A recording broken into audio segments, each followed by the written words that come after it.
Hi, making a bike check really fast. I'm in Arizona right now, can't do anything else because it's about 110 degrees outside. Starting at the back. Nitrous double shot rim, complete. Eastern burnout folding tire. Animal Hamilton, pedals, PC. Eastern stock cranks.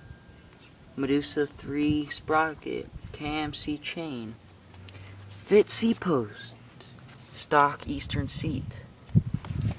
Now going up front, we have the Odyssey Aaron Ross keyboard grips. They suck really bad, don't get them.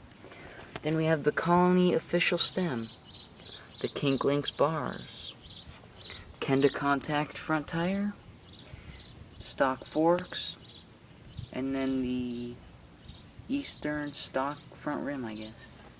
Also, I just got this McNeil bottom bracket.